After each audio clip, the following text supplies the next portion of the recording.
Good evening दोस्तों, मैं हूं दिनेश केवरा। बहुत बहुत स्वागत है वर्ल्ड न्यूज़ के इस प्रोग्राम के अंदर। दोस्तों, आज जो खबरें हम आपके सामने लेकर आए हैं वो हैं सऊदी के अंदर यूक्रेन समिट शुरू हो गया है। दूसरी खबर यह है कि ट्रंप को यूक्रेन की आधी मिनरल वेल्थ चाहिए और इलॉन मस्क ने भारत को मिलने वाली जो फंडिंग थी उसमें से करोड़ों डॉलर की फंडिंग को रोक लगा दी है। और साथ में जर्मन इकॉनमी जो है वो सिंक कर रही है लगातार तीसरे वर्ष अब वो माइनस में जा रही है, गिर रही है। ये पूरे यूरोप के लिए बुरी खबर है क्योंकि जर्मनी ही तो वो इंजन है जो पूरे यूरोप को अपने साथ खींचता है। लेकिन कहीं ना कहीं इस बात का एहसास अब हमें हो रहा है कि अगर जर्मनी डूब रहा है तो पूरा यूरोप डूब रहा है, तो बचाने वाला कौन है? कोई भी नहीं है। तो सबसे पहले हम अपनी मुख्य खबर पर आते हैं कि सऊदी अरब के अंदर जो अमेरिका और रूस के बीच में यूक्रेन के युद्ध विराम को लेकर जो बातचीत शुरू हुई है उसके ऊपर हम आप तक खबर पहुंचाएंगे। मैं आप सबका स्वागत करता हूं। आप सबको आदाब, नमस्कार, सत श्री अकाल और गुड इवनिंग। हमारे चिर परिचित मेहमान जो आते हैं वो तो आ रहे हैं, कुछ नए मेहमान भी आ रहे हैं, नाम तो नहीं ले पाऊंगा अभी मैं, लेकिन आप सबका बहुत बहुत स्वागत है।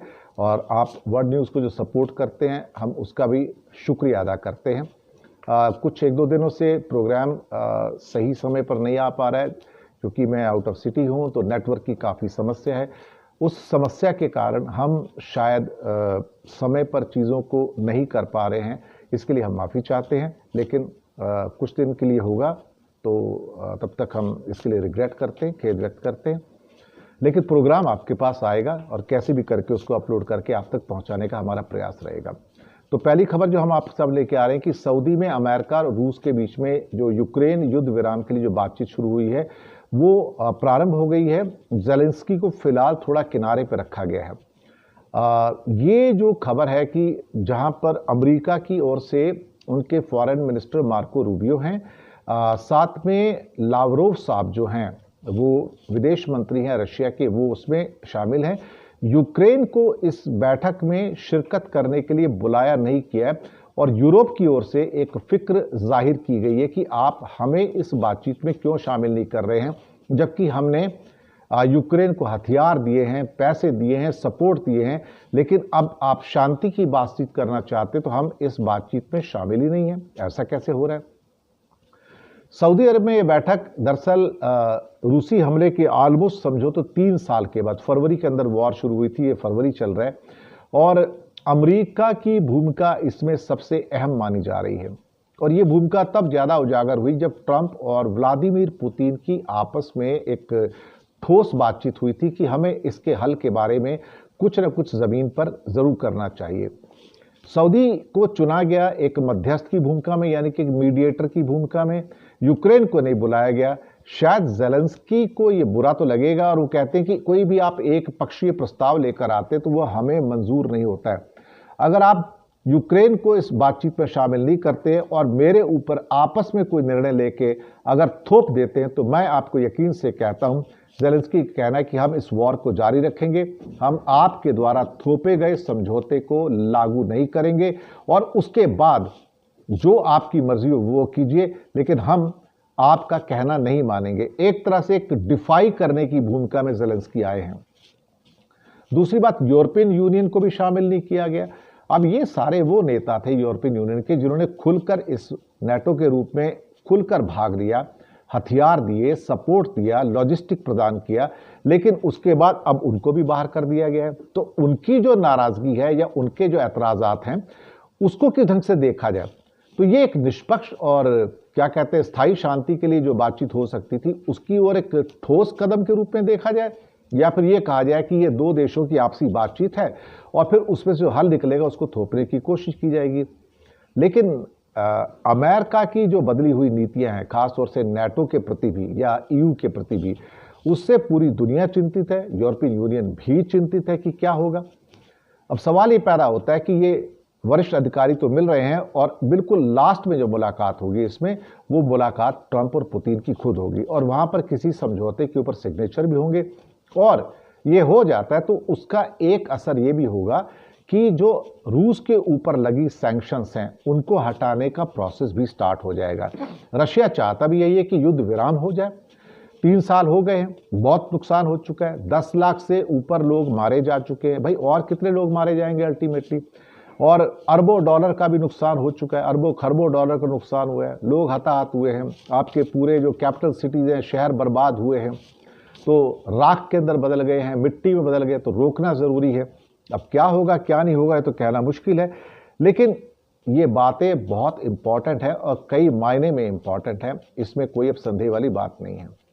दूसरी यूक्रेन से संबंधित बातचीत थी कि डोनाल्ड ट्रंप एक्चुअली जो भी सपोर्ट दिया था खासतौर से यूक्रेन को, वो उसके बदले में आधी यूक्रेन की जो वेल्थ है उसको चाहते हैं, और ये क्रिटिकल मिनरल्स की वेल्थ है कि 50% जो खनिज है वो आप हमें दे दीजिए और हम आपको सपोर्ट करेंगे। जंग में सपोर्ट किया और अब डेवलपमेंट जो होगा, जो रीडेवलपमेंट होगा उसमें सपोर्ट करेंगे, लेकिन आप 50% ऑफ योर जो क्रिटिकल मिनरल वेल्थ है वो आप हमको सौंप दें, ये वादा कीजिए। लेकिन कोई भी कंट्री अपने देश की 50% यानी कि आधी मिनरल वेल्थ को क्या किसी को ऐसे सौंप सकता है? मुझे तो इसमें डाउट है। और जिस ढंग से ये मांग की जा रही है, ये तो ऐसा मांग की जा रही है कि जैसे आपका कंट्री आपका नहीं है, मेरा है, उस 50% कंट्री में मेरा हक बनता है। और ये भी तब जबकि 70% की मिनरल वेल्थ रूस के कब्जे में जा चुकी है डॉनबास इलाके में, जिसमें दोनास और लुहांस कहा जाता है। और अब ये कह देना इसके बाद कि भाई आप दरअसल आधी वेल्थ मुझे दे दो, तो मुझे लगता है कि ये एक किस्म से अन्याय होगा। आप किसी भी देश की आधी मिनरल वेल्थ कैसे मांग सकते हैं, उसके ऊपर कैसे वो सारा का सारा हक जमा सकते हैं? मेरे ख्याल से कोई भी देश, अगर जेलेंस्की की जगह हो या कोई भी राष्ट्र प्रमुख हो, वो अपने संसाधनों को 50% संसाधनों को किसी दूसरे देश को सौंप दे, ये एकदम से असंभव है। लेकिन ये कह देना कि हमने आपको बहुत फाइनेंशियल हेल्प दी है, हमने आपको मिलिट्री हेल्प दी है, अरबों डॉलर की हेल्प दी है, अब आप हमारी जो पैसे दिए उसको वापस करो, तो ये शायद लगता है कि इसको तो कोई भी स्वीकार नहीं करेगा। ट्रंप प्रशासन की ओर से जो ट्रेजरी सेक्रेटरी हैं स्कॉट बेसेंट, उन्होंने ये कहा था कि भैया 50% आप हमें दे दो, बाकी हम देखें।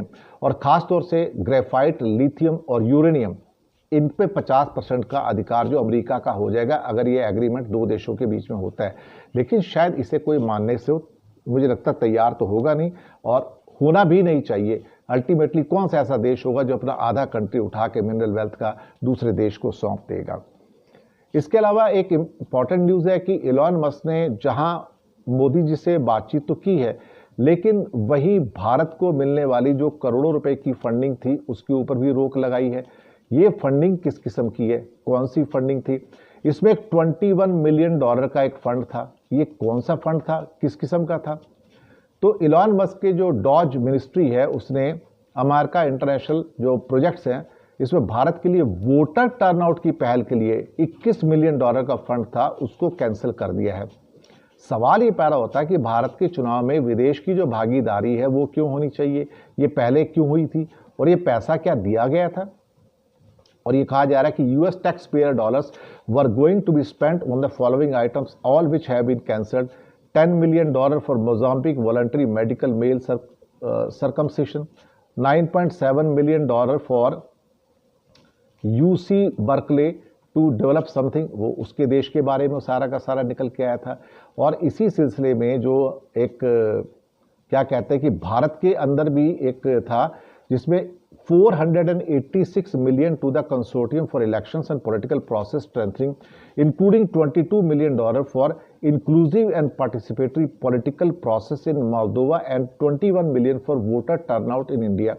अब ये वोटर टर्नआउट इन इंडिया का क्या मतलब होता है? उसके लिए $21 मिलियन का जो सौदा किया गया वो क्या होता है, ये सोचने वाली बात है। ये मेरी भी समझ से बाहर है कि अल्टीमेटली ऐसी क्या चीज़ थी जो हमारे सामने आई है, और $21 मिलियन जो रोक दिए गए, ये शायद एक बड़ा खतरनाक मोड़ है। क्या भारत के इलेक्शंस को प्रभावित करके क्या मोदी को जिताने की चाल चली जा रही थी, या इस किस्म के कोई कोशिश हुई है? क्योंकि 11 साल से तो मोदी और उनकी सरकार है, और फंडिंग अगर अब दी जा रही है तो इसका मतलब ये फंडिंग किसको स्ट्रेंथन करने के लिए दी जा रही है? इसका मतलब मोदी सरकार को स्ट्रेंथन करने के लिए दी जा रही है। ये बात तो एक किस्म से कहा जाए तो बहुत ही एक खतरनाक है। अब बीजेपी के एक स्पोक्स पर्सन ने भी रद्द किए जाने पर चिंता व्यक्त की और कहा कि ये तो इंटरफेरेंस है। लेकिन ये फंडिंग तो अब हो रही है, पहले की फंडिंग थोड़ी, कोई 10 साल पहले थोड़ी हुई है। तो ये फंडिंग हो रही है तो अब हो रही है, तो मोदी के राज में फंडिंग हो रही है। तो फिर भारत सरकार को, मोदी को क्या इसका जवाब नहीं देना चाहिए? क्या भारत को अमेरिका के ऊपर इल्जाम नहीं लगाना चाहिए कि बाइडेन प्रशासन के अंदर इस ढंग से भारत के अंदर कोई प्रतिक्रिया आई है? क्या ये पैसा इसके लिए दिया गया कि कांग्रेस या विपक्ष की सरकार ना आ पाए? मुझे तो यही लगता है। तो ये जो फंडिंग और ये सारी इलेक्शन के लिए आ रही है, strengthening of democracy so called, this is extremely extremely dangerous. मुझे लगता है कि इसके ऊपर सबको सोचने की जरूरत है कि ये किस किस्म की फंडिंग थी। क्योंकि अगर फंडिंग हो रही है तो मोदी राज में मोदी के फेवर में जाएगी, मोदी के खिलाफ कैसे जा सकती?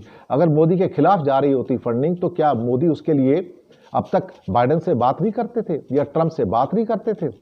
ये इसके ऊपर मुझे लगता है कि कई लोग ऑब्जेक्शन भी करेंगे।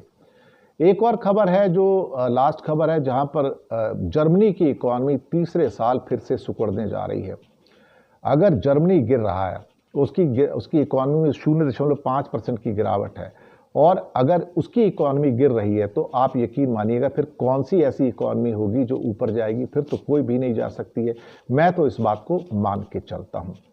दरअसल जर्मनी जो है वो इंजन है यूरोप का। अगर वो सिंक कर रहा है, वो डूब रहा है, तो पूरी इकॉनमी यूरोप की डूब रही है। कोई बचाने वाला तो है नहीं। अधिकतर फंडिंग जर्मनी से आती थी और जहां जहां कमजोरी होती थी अलग अलग देशों में, यूरोपियन यूनियन में, उसको जर्मनी फीड करता था। और बिलियंस ऑफ यूरो जो है वो जर्मनी पूरे यूरोप के अंदर एक्चुअली उसमें डालता था ताकि यूरोप की इकॉनमी ढंग से चलती रहे। पर सवाल ये पैदा होता है कि अगर इंजन ही फेल हो जाए तो डब्बे क्या करेंगे? यहां तो इंजन के फेल होने की बात आ रही है ना। इससे पहले 2023 की इकॉनमी में 0.3% की गिरावट आई थी। 2024 में 0.2% की गिरावट आई है। 2025 के अंदर 0.5% की गिरावट आ रही है। अब इतनी बड़ी इकॉनमी के अंदर अगर ये गिरावट आ रही है तो फिर तो बहुत बड़ी, एक तरह से कहा जाए, चैलेंज है। हालांकि अभी $4.25 ट्रिलियन के साथ वो दुनिया की 5वीं बड़ी इकॉनमी है। जापान चौथी बड़ी इकॉनमी है जो कि $4.4 ट्रिलियन की है। अब सवाल ये पैदा होता है कि जापान की इकॉनमी सिर्फ 1.1% से बढ़ेगी, भारत की इकॉनमी 6.5% से बढ़ेगी, और जापान और जर्मनी को पछाड़कर इंडिया तीसरी बड़ी इकॉनमी तो बन सकता है। लेकिन उस इकॉनमी का मतलब क्या है? क्योंकि हम डोनर कंट्री तो है नहीं, हम तो टेकर कंट्री है।